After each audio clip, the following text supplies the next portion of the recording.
Welcome to Cutting Edge Catholics, a podcast of renewal, reconstruction, and resistance by voices within the independent Catholic movement. For more information on inclusive Catholicism, please visit extraordinarycatholics.faith.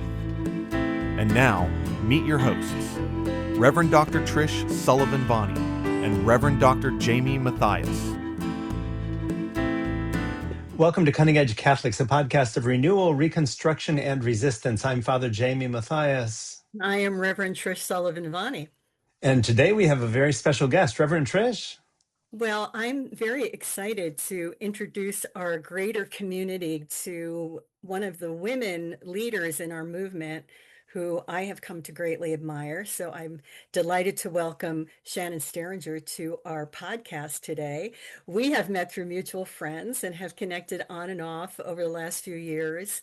One of the neuralgic issues in the movement is, are we sufficiently equipping our priests? Well, if you go to Shanon's bio, you will have no doubt that she is more than slightly equipped for ministry with a PhD in ethical and creative leadership, a doctor of ministry, an MA in ministry, and an MA in theology. So I actually think, Shanon, you might be one of the most credentialed people in our movement. Even more so, she is a woman of great heart and vision who leads Hildegard Haus, a faith community that gathers for prayer, but also is living into the charism of Hildegard of Bingen, who she has studied extensively, including studying Hildegard's leadership in her PhD, which I can't wait to hear more about that. So Shanon, welcome. Is there anything I should add to your bio? Well, you can tell us a little bit about where you're located. I forgot to mention that. Thank you, Trish. I am, as you mentioned, I'm the pastor here, the founding pastor of the community of St. Hildegard. We're located in Northeast Ohio in a little town called Fairport Harbor, which is about 30 miles east of Cleveland, not quite halfway to Erie, Pennsylvania, but on the lake shore, little fishing town. And I guess the only thing that I would add to the bio that you shared is that I'm married. I've been married for 35 years, have 3 adult daughters, and am a grandmother. So I have a 1.5-year-old grandson, so a wonderful son-in-law as well. And, I think that's one of my affinities with you, Shanon. Unlike Roman Catholic priests, we actually get to talk about our grandchildren and see their pictures on social media. You and I both became grandmas, I think, within a month of each other. I also have 3 grown children. And, we've stepped into ministry because there's a need for alternative voices, the perspectives that come with life experience and a different gender. And I know that you've had quite a journey in your decision to step out and become an independent Catholic priest. I wonder if you could just give everyone a capsule of your journey from being very committed within the Roman Catholic system and serving in some very important roles into this new world of being a ministry leader in a congregation. Sure. So actually all of the credentials that you shared were earned while I still worked in the Diocese of Cleveland. And so I had set out, like many of the Roman Catholic women priests do, with an intention of serving as a lay ecclesial minister in whatever dioceses that we're in. I've been in the Cleveland Diocese my whole life. So I went to Catholic grade school here, Catholic college, and so on. I always felt a call to ministry, so I began working in the local diocesan parish here, just 2 blocks down the street from the Hildegard Haus, which I can share a little bit about in a minute because that's an interesting story. But I began working there when I was 25 years old. So I earned most of the credentials that you mentioned, Trish. I earned while I was still working full-time in the Diocese of Cleveland at the local diocesan parish, and I was also working part-time in a couple of diocesan programs. But I studied for 9 years full-time at the Cleveland Diocesan Seminary, where I earned a master's degree in theology and then a MDiv equivalent. I wanted to go into the doctoral program, and they required the MDiv, but do not allow Roman Catholic women to earn the MDiv. So you have to take the classwork, and then, it's just sort of floating out there, which is how I ended up with a second master's degree in ministry, because I took that over to a local women's Ursuline college and converted that. But through all of that, I wrestled with a call to ministry. ordained ministry, of course, but it was not even on my radar that it would be possible, because I did not want to get excommunicated, and I did not want to step away from the career that I was feeling called to, to continue to build in the diocese. And so I eventually, after some discernment, entered into the lay ecclesial ministry program here in the Diocese of Cleveland. And what that is, I don't know if it's consistent across dioceses, but here in Cleveland, it's a 3-year formation program through the seminary where primarily lay women, there's a handful of laymen, prepare for formal ministry in the diocese. So the classes and the formation program is held at the diocese, and essentially you're trained to administer a parish in the absence of a priest, really at the end of the day. And so I went through that program. I'm summarizing a very complicated part of my life in a few sentences, but through that, I never felt called to lay ecclesial ministry. I felt called to ordain ministry, and I felt called to be ordained with my classmates, who I, as I said, studied in the seminary with for 9 years. But that wasn't a door that was open. And so in 2009, I discerned for about 6 months going to the Episcopal Church, as many of us do, because I knew I had this deep calling to ordain ministry. And so I explored the Episcopal Church here in Cleveland. And as much as I loved my whole experience with it, I had a kind of aha moment that I'm not an Episcopalian as much as I wanted to be, that I'm Roman Catholic. And so I made my way back to the seminary and, was readmitted to the programs that I had pulled out of for a sabbatical, and committed myself to, doing the work that I could for women in the church, but that, I had resigned myself that ordination was just not in the cards for me. And so as part of that whole process, then I began to work on my dissertation for the Doctor of Ministry program at St. Mary's Seminary. And I ended up engaging that research in a historical overview of the way women have functioned in leadership roles in the history of the church from the beginning through at current time, at that time anyways, in 2000, was like 2010, 2011. There were several women in very significant leadership roles here in this diocese. We had a female chancellor and a liturgy director and so on. And so I began this historical survey, and while I was engaged in that, I met Hildegard of Bingen. And so I met Hildegard probably around 2010. And so at that point, I really couldn't give her any more space in my dissertation than everything else. But as soon as I finished that degree, on the recommendation of the academic dean at the seminary, I started a PhD in ethical and creative leadership, and focused exclusively then on the works of St. Hildegard. So that's sort of what brought me to Hildegard. Now, the Hildegard Haus is a whole nother little story, but a big story, but another story. But that's in my academic studies and ministry. That's what brought me to Hildegard. I want to acknowledge that, and in this sense, and I'm really glad you added like the granular parts of like I did this, and then I realized that, and I moved over here. That our priest brothers in the movement, many of them went through seminary and were received into the Diocese of Roman Catholic churches, and women's journey is very different. We had many shut doors. I mean, your story and mine have incredible parallels, including the MDiv from St. John's, where all the Benedictines were getting ordained, and the women were, okay, where do we fit? And the women who were called to serious leadership, very few roles available, and the women called to pastoral ministry, sacramental ministry, no roles to speak of. So that our journeys are complicated, and they require a depth of conviction and commitment, and they also require incredible resilience. So I just want to honor you for your resilience on that long journey that brought you to Hildegard Haus. But you opened the door, so let's hear a little bit more about Hildegard Haus and what it is and what your vision is and the folks that are praying with you there. Sure. So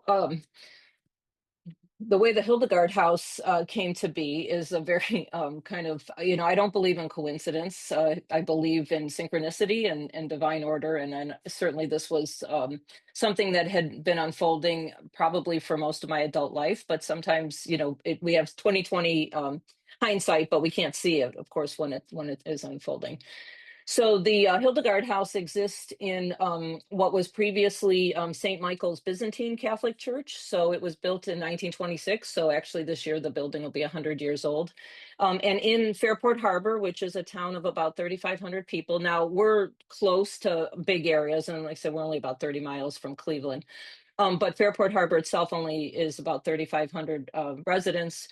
There are 7 churches, so we have quite a few churches in this small area. And for many years, there was St. Anthony's Roman Catholic Church and then St. Michael's Byzantine Catholic Church, which you can see from each other's properties, the other church. That's how close. It's about 2 blocks, not even. And so St. Anthony's is where I worked for 22 years. In 2014, we had an incident at St. Anthony's where the pipes broke under the church floors, and so caused the floors to buckle. And of course, that turned into a whole summer-long project because they had to pull all the pews out and redo the floor. And it was again providential that at that time St. Michael's had already closed, so the Byzantine church here in this area was shrinking, and so it closed and merged with another parish. And so St. Michael's was available. It was empty. And so we contacted, I was still working in like I said, at St. Anthony's. We contacted the Byzantine diocese to see if we could rent it while the work was being done at St. Anthony's. And they agreed to it. And so we were here in this space. I was here in the space for about 5 months, 4.5, 5 months. And, as we made it our home, temporary home. And it's much smaller than St. Anthony's. So, we had to work with that. But I became familiar with the space. And also, while we were here, I was working on at that time, my PhD. And so I hosted a 15-week program on Hildegard of Bingen in this space. And so, it was a weekly program on a different theme associated with Hildegard. And so this was in 2014. So when the construction work was done at St. Anthony's and we exited St. Michael's, I really never thought I'd be back in the space, even though, a few people had made a comment here and there that this would be a great retreat house and, other things. And so around, I don't know, late in 2015, I drove past the St. Michael's. I was leaving work and saw that they had like officially put it up for sale. So the weeds were overgrown, it was kind of a mess, and kind of have a crooked for sale sign in the front yard. And I had this inspiration. I knew that the property needed a lot of work, but I also knew that, they were selling it at a bargain price because it needed a lot of work. And so I had this inspiration that I had been trying to consider how one of my board members, my dissertation board members for my PhD, had asked me the question. I had pitched my whole proposal about how I was writing this dissertation on the leadership of Hildegard and how she would speak to Roman Catholic leadership, ecclesial leadership today, and how it would empower women and all of that. And without touching at that time the ordination issue, because I was instructed by the seminary very clearly when I came back after my little bit of time with the Episcopal Church, that the work that I did there, the academic work, I could not write on the topic of women's ordination. So I danced around that topic. I just focused on leadership. But anyways, the one board member had asked me at that time, he said, your proposal sounds lovely, but realistically, he's like, we don't need another dissertation that's going to just be sitting on a shelf collecting dust. We need to see, real change out in the world. And how do you think this work that you're doing is going to bring about any real change?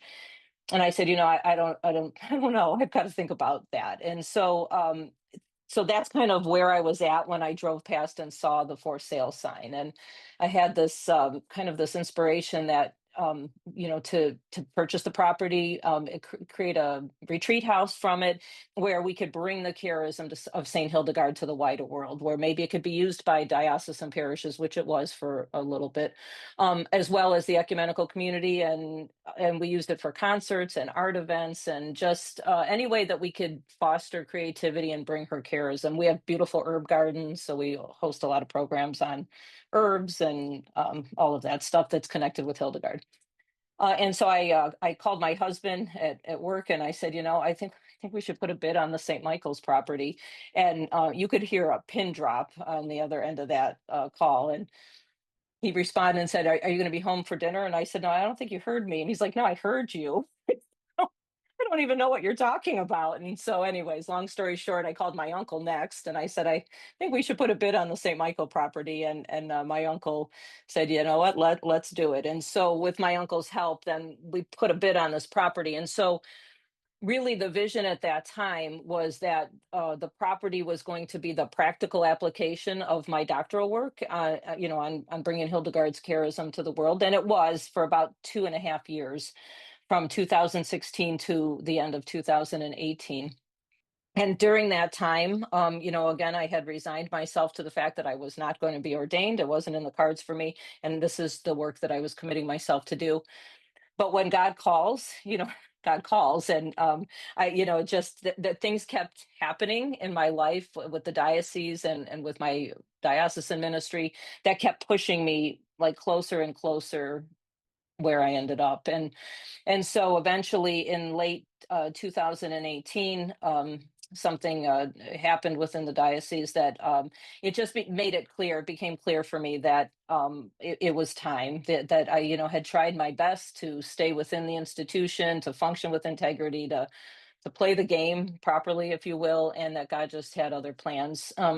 So at that time, several of the board members who ran the retreat center were diocesan employees. And so I, had to be honest with the board and say, this is the path that I'm heading down, and I don't know what that would mean for you as a board member. And so after a couple of painful and sad meetings, the board voted to just close down the retreat center, let the building go into sleep mode, and let me figure out what God was calling me to do next. And so at that time, we still own the building. And so it was just an issue of shutting down the nonprofit. So I went on a 9-month sabbatical and ended up with the Roman Catholic Womenpriests movement, and ended up being ordained in Austria in the fall of 2019, and then opened up a worship space, the Hildegard House, or the community of St. Hildegard, a small church community here in the space, but while maintaining its original purpose of being a shrine or a space where we can share Hildegard's charism.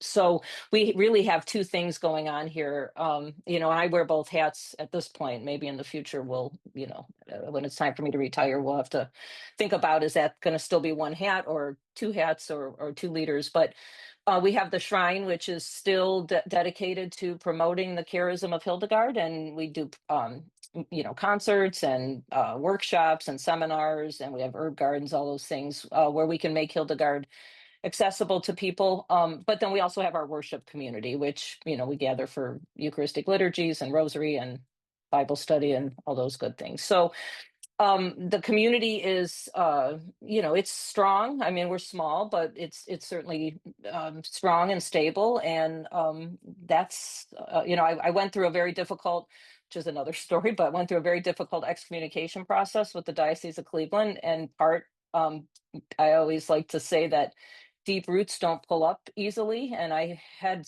been involved in so many areas. The excommunication process was long and painful, but last couple of years have been quiet and peaceful, and that's what we're doing. And so we're just continuously looking for ways to, like we did a couple years ago, I did this Hildegard Haus tour. I have this card here with a QR code, but with the help of a grant, we were able to create like a virtual tour. So separate from our church website, you can go on the Hildegard Haus site and can tour the gardens, the artwork, learn about Hildegard. So we're trying to keep building up both pieces of who we are as the Hildegard Haus.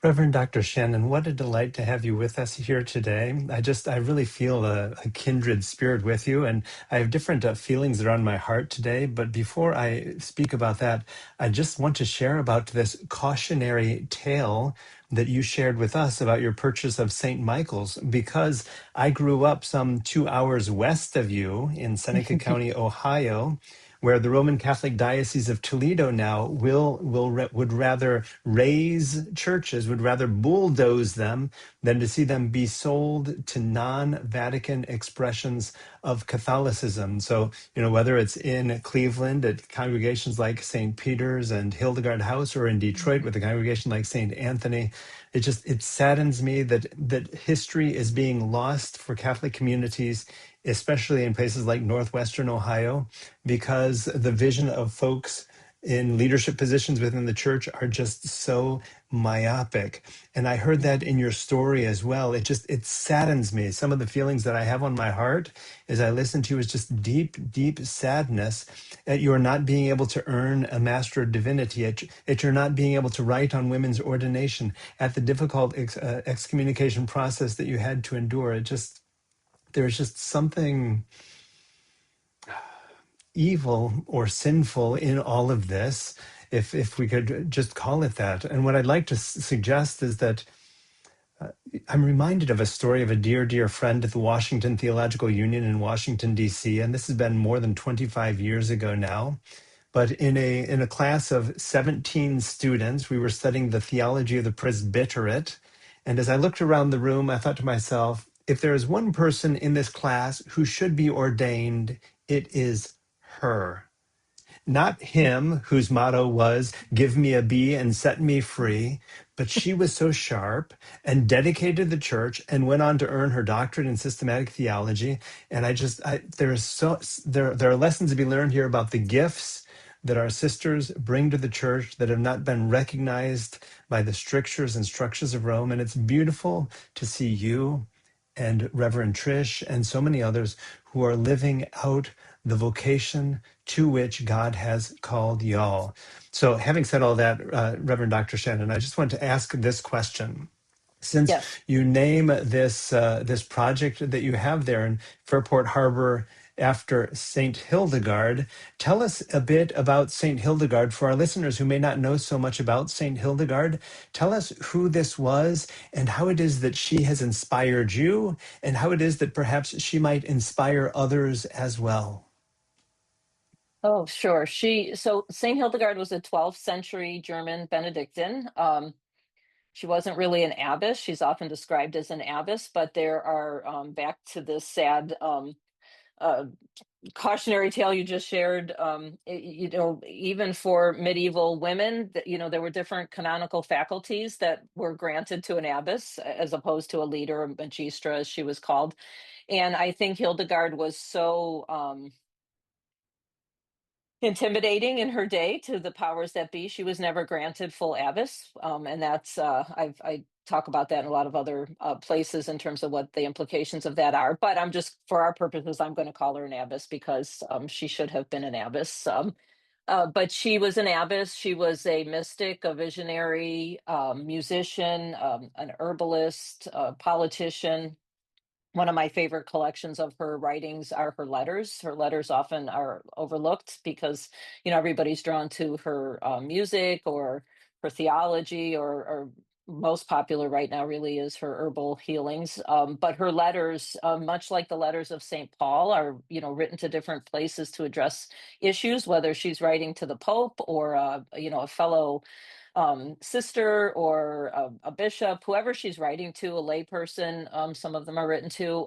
There's a part of her character and her personality that I think really it captures something. It's funny, you get her crabbiness, you get her humor, her just practical advice, and so I love her letters.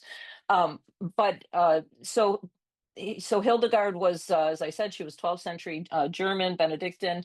She lived in the Rhine Valley, so she was tithed to a monastery, a male Benedictine monastery, when she was a child, about the age of 8 years old.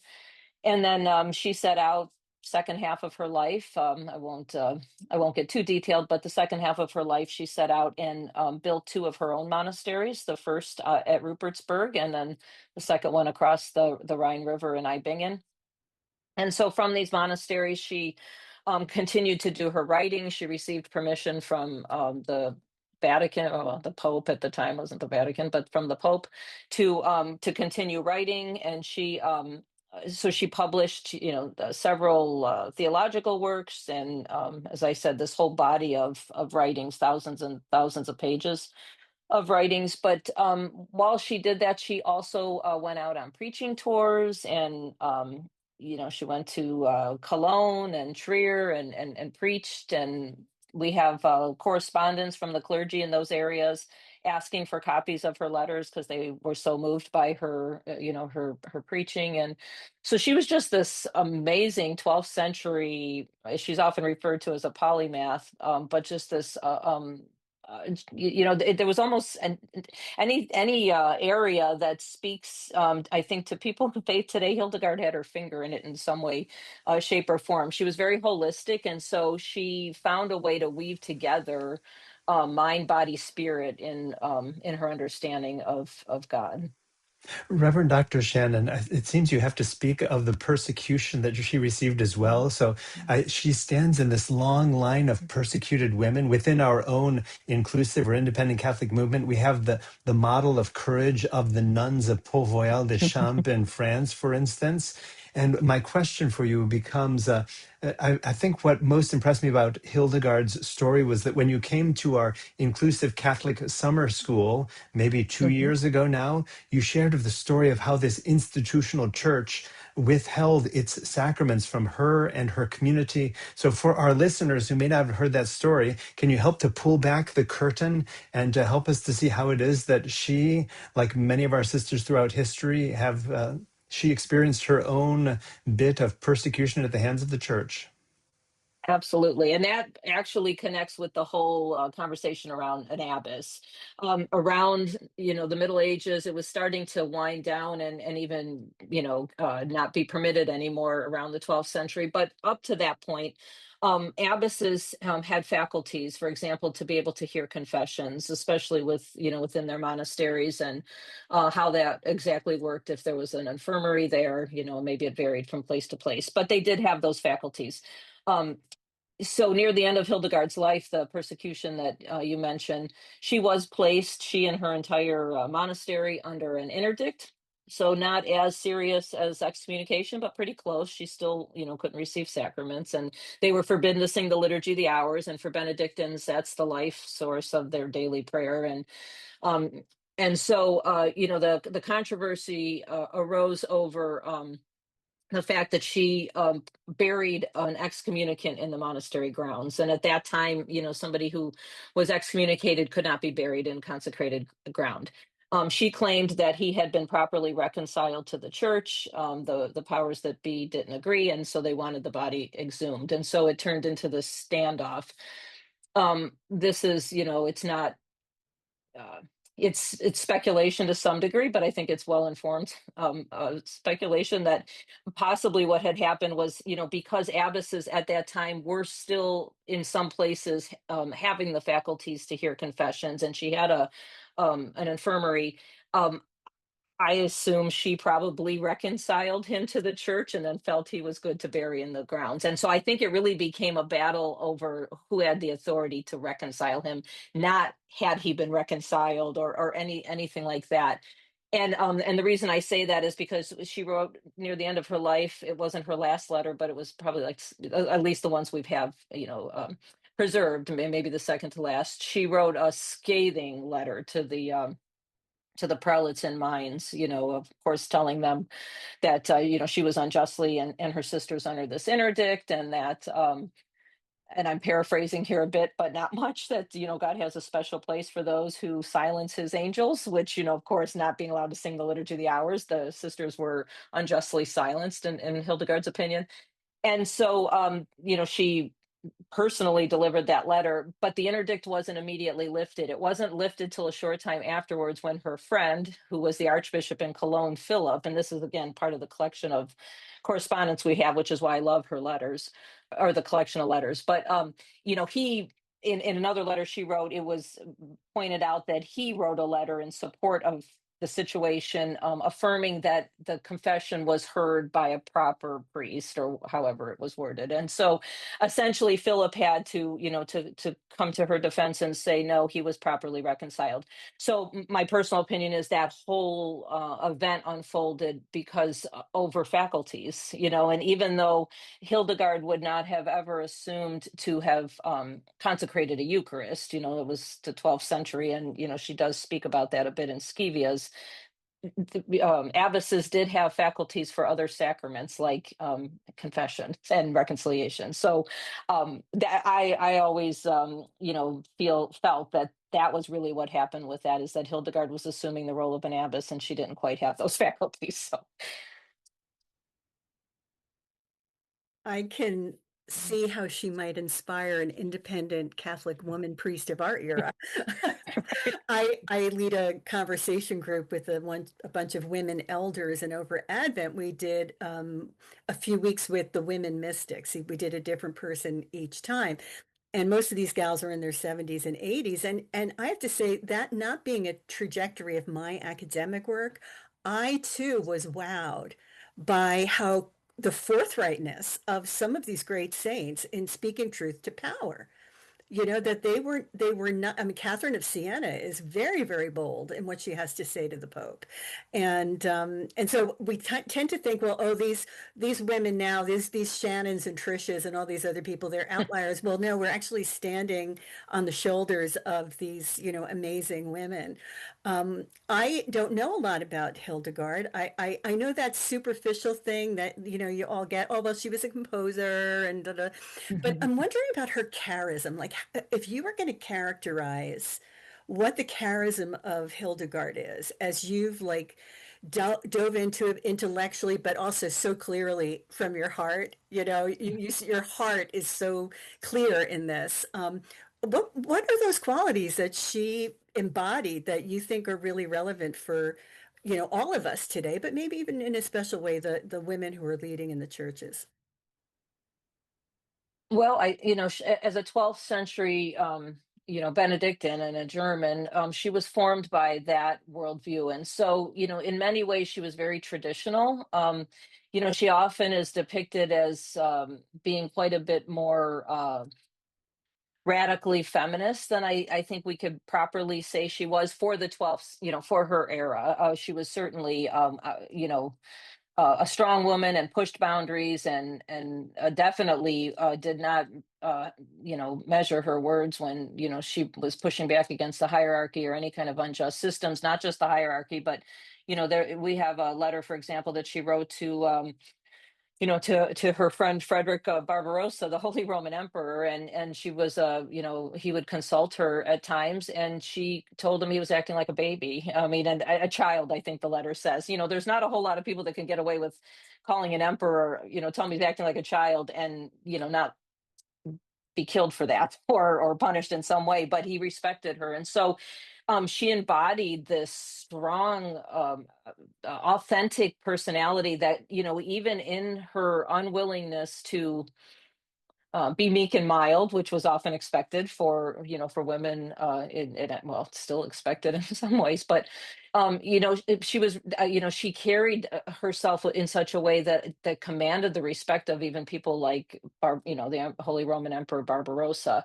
But at the same time, she was very much, a Benedictine, and so the charism of humility and obedience. I think Hildegard would describe herself as obedient, like many of us do, unless something was unjust. And then she would say, I have to be obedient to God first. So I think she would still, describe herself as obedient even in those years she was under an interdict, because she was being obedient to God. And so I would say, traditional, of course, loved her. I would say she loved her Catholic faith. I think that's one of the reasons, I mean, not the only reason, but certainly one of the reasons that, for my own journey, I've had such a hard time pulling away from it, even though there are paths that may have been a little bit easier, and maybe even more nourishing in some ways, because I not only love my own Catholic roots, but, I love that they're connected to Hildegard's in that way. But also, she was a creative genius, and so, in terms of music and art, there is some conversation around, if every piece of art attributed to her, she created, and probably not. It was probably being done in her monastery, but she certainly was a part of that, especially in the earlier pieces. And so, she's this artist and musician and a herbal healer, and just again, as I said earlier, just very holistic, and there's almost something in her charism for everyone, which is why it's a little bit funny, but you can have two extremes like Reverend Matthew Fox and Pope Benedict XVI both claiming her, and they are about as far away from each other in their understanding of her, and yet both, when you read their work, say, all right, I can see that, I can see that. And I think she was just covered that many different areas of different charisms and traditions. Reverend Dr. Shannon. So, Reverend Trish and I are bibliophiles, as you may guess from our background here. And when Reverend Trish is in her office, we see all sorts of books as well. So, one of the questions we have to ask is whether you might be able to recommend for our listeners who have less acquaintance with St. Hildegard of Bingen, whether there's a work or two by Hildegard that you might recommend for those who haven't heard of her, and whether there are a few works by others on Hildegard that you might recommend as well. And knowing that you've written your own works on Hildegard, this is a chance for you to be able to brag about your own works and tell our listeners where it is that they can find your works. Yeah, thank you. So Hildegard's writings are heavy. I think that's probably why I also enjoy the letters, because you see more of, when we put our hair down and, write an email, let our hair down, rather than are engaged in, like this deep academic work. You sort of see that between her theology, her works of theology and her letters. And so, I guess it would depend on what the listener is looking for. So if it's theology that they're looking for, then definitely her theological works, Scivias and the Book of Life's Merits and the Book of Divine Works are her trilogy, if you will. Personally, I know Scivias is often presented more often, but I think the Book of Divine Works, which was her last work, is a little bit softer and greener. So Hildegard had this beautiful image that she used called viriditas. It's a Latin word that means greening power, and you can sort of see Scivias was an early work of hers, and the Book of Divine Works was a late one. So you can almost see her, as she's maturing and growing and softening, you can see I think her words get becoming greener and greener. So if you're looking for theology, I would probably recommend the Book of Divine Works maybe for a starting point. But the letters are great. There are, she has two works on natural herbs and healing. If that's what is interesting, people are interested in is the herbal work writings.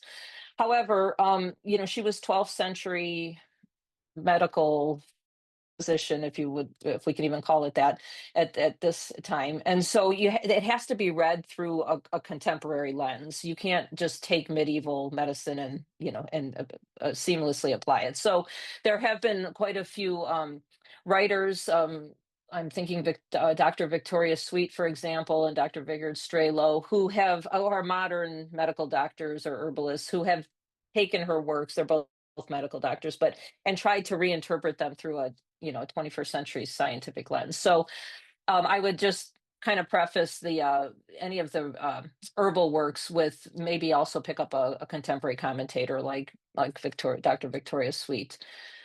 In terms of comments, like commentaries on her, there are. I'm trying to think off the top of my head which one I would recommend. Again, it depends what somebody is looking for. I have a really good friend who's in Australia who Colleen Keating is her name, and she wrote the whole life story of Saint Hildegard in a collection of poetry. So if somebody's looking to learn about Hildegard but doesn't want to pick up a heavy biography or something like along those lines, then I would say, Colleen Keating's book is beautiful because you got this whole collection of stand on their own poems, but that also beginning to end tell this beautiful story of Hildegard's life.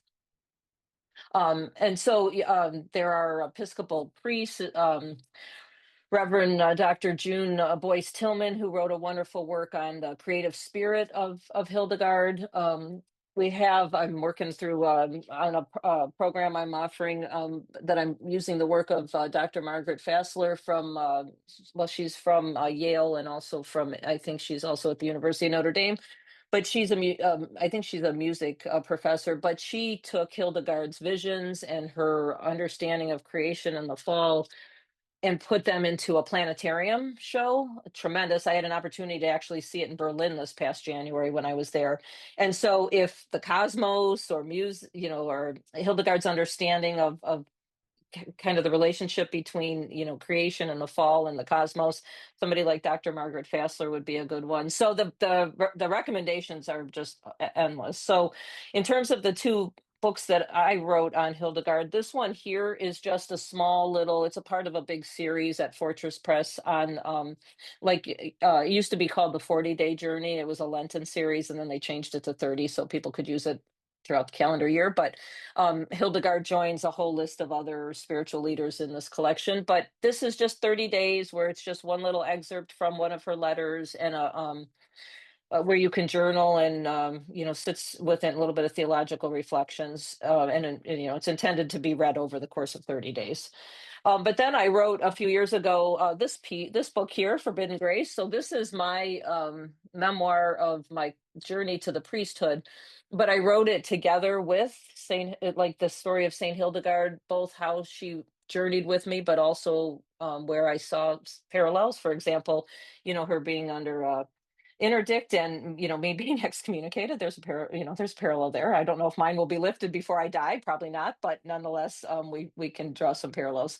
But what I did with this book is every other chapter, I have my story, then Hildegard's, mine, then Hildegard's, and so on. So you could almost read it, every other one, and just read about Hildegard if that's what they're interested in. But I really wanted to highlight in this book how she's been on this journey with me and has kept me motivated. And as you both have mentioned, it is rough in the independent Catholic world, for not just for women, just I think for all of us, it's rough. And so we need. I think I need somebody like Hildegard that's just consistently with me, especially on those days where you feel like it's just too much.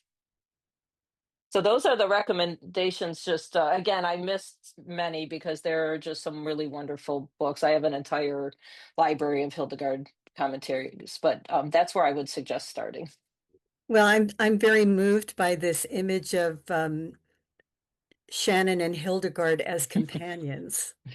Maybe all of us should be thinking about who's the saint that we're walking with. It gives me a great question to reflect on myself. Who are you walking arm in arm with, Trish? So I love that. I also love this. You just mentioned this, the concept of viriditas. Which, am I saying that Hmm. right? Yes, ready to. This idea of the greening of God. And I just was kind of thrown off my pins when you said that. I mean, what an important image for us in our culture today. This idea that there is this pulsing life of God that's going to bring life into everything at a time when, in our region of the country, we're dealing with an enormous amount of stress and violence. Can you tell us a little bit about that idea? I just would love to hear a little bit more about it.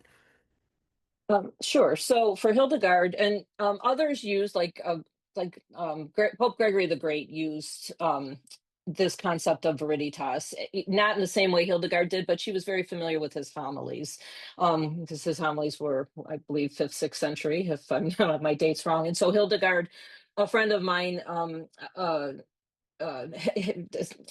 Dr. Beverly Kinzel she's an expert in medieval homilies. And so she has examined very closely Hildegard's homilies to see whose homilies she was reading, like who was influencing her. And Gregory the Great is certainly a strong influence on Hildegard's own writings or homilies. And so I would imagine she may be she certainly grew up in the Rhine Valley where it's very green and lush, but also probably, adopted this concept of viriditas from Gregory's homilies.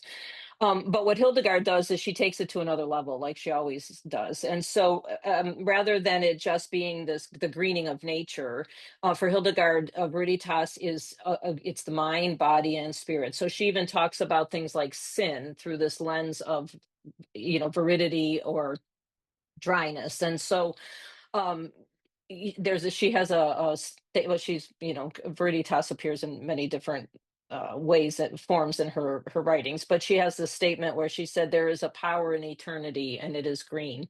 And so it almost is comparable to like the spirit, or the Holy Spirit just enlivening and sustaining everything in this created world. And so she, like I said, she uses it for spiritual, when she's talking about, spiritual greenness or moistness or dryness. And so we've pulled that in, as we've looked at the way we celebrate the sacraments here, for example.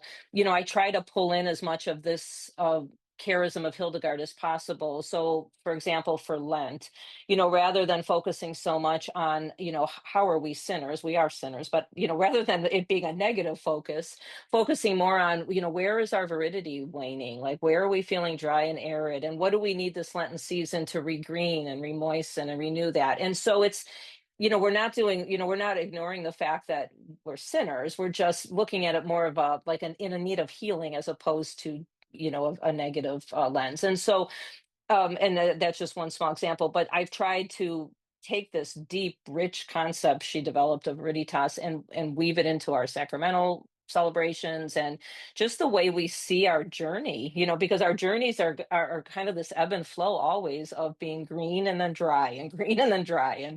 And so I think she offers us a way to talk about that, and to even talk about our brokenness in a way that's positive and hopeful, as opposed to negative. And so, but her concept of viriditas, I think, is just tremendous. And like I said, she didn't invent the word, but she definitely gave it a whole new meaning. Reverend Dr. Shanon, I'm wondering if we might step now from the 12th century to the 21st century, because what I'm sensing is that Hildegard was this very strong woman mentoring and leading a community of women. And at the beginning of this conversation, you had mentioned the Roman Catholic women priests. For those who may Yes. be less familiar with that, I'm wondering if you might be able to help us to better understand maybe a bit of the history and or size of this movement of Mhm. Roman Catholic women priests, because it seems to me that in a very real way, y'all might be following in the footsteps of a strong, courageous woman like Hildegard.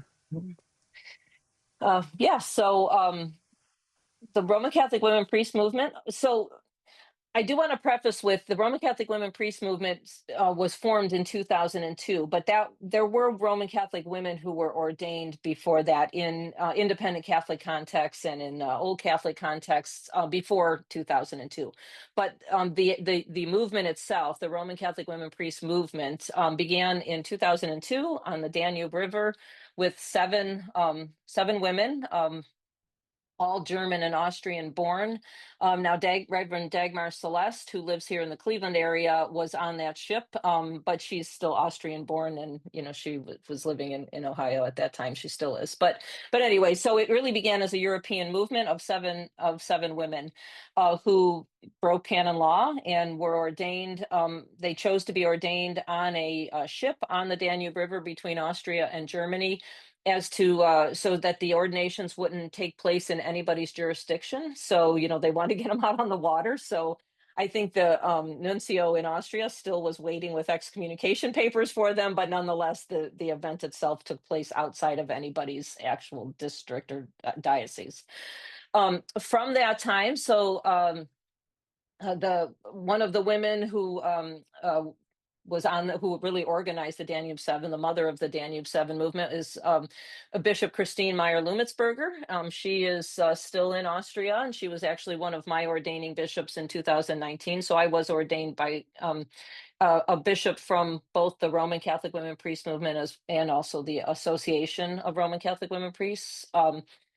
I'll say something about that in just a second, but I was ordained by both of those bishops in Linz, Austria, not on the Danube, but on the bank of the Danube. But the movement started with 7 women who were immediately excommunicated. Their excommunication papers were signed by 13 cardinals, including Joseph Ratzinger, who we know became Pope Benedict. Pope Benedict. But they, from there, from these 7 women, 2 of them were soon after ordained bishops, Christine Meyer-Lumitzberg and Gisela Forster. And then from there, those two began, spreading and ordaining women priests and then other bishops. And so it began to spread. Interestingly, it started in Europe. It's really, the movement's not very strong in Europe. The movement is strong here in the US and Canada. But today there are about 350 maybe worldwide Roman Catholic women priests. And then connected to that is the Association of Roman Catholic Women Priests. So the movement did split about 10 years ago or so into two movements, still collaborating with each other, but two different movements, but both that stemmed from the events of the Danube Seven. I am currently writing a book on women and gender, well, not just, well, it's primarily women, but gender and ordination in the Roman Catholic Church through Fortress Press. It'll be published, I think, next year. And I cover in several of these chapters detailed history of the Roman Catholic Women Priest movement, and then questions that surface around that, like authority and excommunication and all those things. But essentially, what you need for it to be a Catholic movement is the apostolic line. And so there were a couple of bishops who stepped forward, one who was already excommunicated, but even excommunicated, you still carry those faculties to ordain illicitly, but validly. And then another one who has not been publicly named, who just goes by Bishop X, who is still in good standing, but no longer serving publicly as a bishop. So for those two reasons, the apostolic line was intact, and which is also what caused all the angst between the movement and Rome. But as looking at like the state of the Roman Catholic women priest movement today, as I said, it's growing. There's probably about 350 people. I don't know how many bishops across the globe, maybe 20 or 25 bishops at the most. Maybe I'm too high on that number. I was personally ordained through the Roman Catholic women priest movement, and then I joined or incarnated into the Good Shepherd Companions soon after that in 2020. And so I'm sort of in both spaces. I do have, many friends, and I'm still participate with the Roman Catholic Women Priests, but I also work with Bishop Phil Belzuns and the Good Shepherd Companions. So, but that's the movement in a nutshell. There's so much more that I didn't share, and I apologize to the women priests for leaving out almost everything. But that's just how it started and how it spread over here. When I worked in the diocese, one of the things that I was never going to do was be ordained through that movement, because even though I respected what they were doing, I just felt so strongly that it has to come through Rome. And just a real quick funny story, in around 2014, 3 women were ordained in this diocese through that movement. And the bishop was so angry. He was still using the fax machines. He faxed every parish, as I said, I was on a parish staff, faxed all of us all their excommunication papers. So we got this like 12-page fax of, just like this scathing condemnation of what they've done. And pretty much the letter, the cover letter read, if you so much as breathe the same air as these women, you're excommunicated. I mean, he was angry. And so I wrote a letter to the at that time, because I really sat with it, because I knew I was wrestling with ordained ministry, but at the same time I just didn't think this was the way it was supposed to happen. And so I wrote to the diocesan paper at the time, to the opinion column, and and I said, I believe women are being called, and I respect what these women are trying to do, but this isn't the way to do it. It has to come through the institution. And anyway, seminary loved it so much, I walked into the building and they had hung it up on the board. In hindsight, like a little kid, getting a sticker on your paper, and they put it out on the hallway in the bulletin board, and with a this is what we want to see from our students kind of a thing. And then, of course, 3.5 years later, I'm making a phone call to the Roman Catholic women priests, and I'm in that same space. And I personally reached out to all 3 of those women and apologized. And I said, one of them didn't even know I wrote the letter, but the other 2 did. And I said, I owe you an apology. I said, because we don't know what we don't know until we know it. I said, and so I felt that, before I could even pursue it, I needed to reach out and tell all 3 of those women that I was wrong. And so, anyways, it was kind of a little side story of the Roman Catholic women priests. it's so controversial. It's been very challenging. I think if I'd have gone a different route, even maybe if I'd have gone straight to, for example, to Good Shepherd Companions and not to the Roman Catholic Women Priests, I think my excommunication process would have been much calmer and quieter and shorter here, if at all. I think the latte sententiae would have probably been sufficient. But there's something about the Roman Catholic Women Priest movement that just fires up controversy. So Reverend Dr. Shannon, we've come to the point in our conversation where we typically think about final thoughts and words that we'd like to share. So if you don't mind, I'll jump in and share a few final words, and then we'll look toward mhm. Reverend Trish, and then we'll give you the final word today. I just wanted to say, on behalf of all who are listening with us today, thank you, Reverend Dr. Shannon, for helping to open our eyes to this strong woman that we have in St. Hildegard of Bingen, a woman who pushed boundaries and pushed against unjust punishing systems, a woman who refused to fit into cultural expectations of being meek and mild, one who really took seriously the courage that we see in the women in Scripture. So, for you to lift her up and also to tell us about yourself and other women who are courageously following in their footsteps gives me hope for the church, right? That perhaps other manifestations of Catholicism that currently do not exercise sacramental justice, that currently exclude women, our sisters, in ways that Jesus of Nazareth would never allow. It just gives me hope that one day the light that is dawning on the horizon will one day be brighter and brighter. So thank you. Reverend Trish. I am just so delighted to have this kind of time with you, Shannon, and to have everyone who will dial up this podcast get to know you a little bit. I find you very inspiring. I am going to get your book, and I'm going to read both you and Hildegard.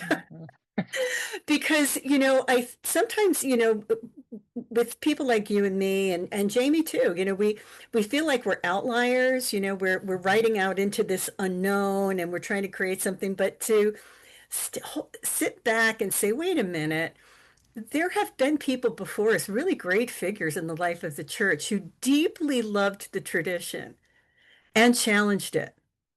And that's very inspiring to me, to really place myself and to place you and all of us who are working in this movement in the trajectory of the church that is constantly reforming, right? Semper reformanda, um, and to also kind of grieve that it can be so hard, Mhm. that it can that the man-made, and man is the right word, man-made restrictions make the journey of listening to God's invitations that much harder.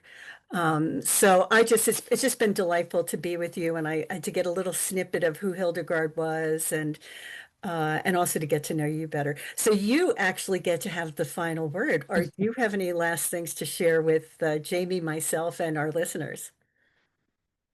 Oh, well, I first want to thank you both for inviting me to be here and to share a little bit of my story and and especially the story of the Hildegard House.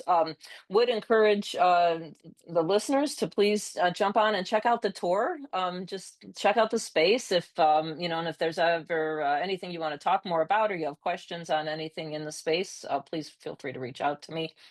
But I also just really want to say how grateful I am to everybody out in the independent world, and I would agree, Trish, that it is a lonely journey, and I think probably we've all had those moments of what did I do? Like, did I make a mistake? And we know deep down in our souls we're on the path God's calling us to walk, but it's just there's many challenges along the way, and I think the more that we can work together and collaborate with one another and remind each other that we're not out here by ourselves.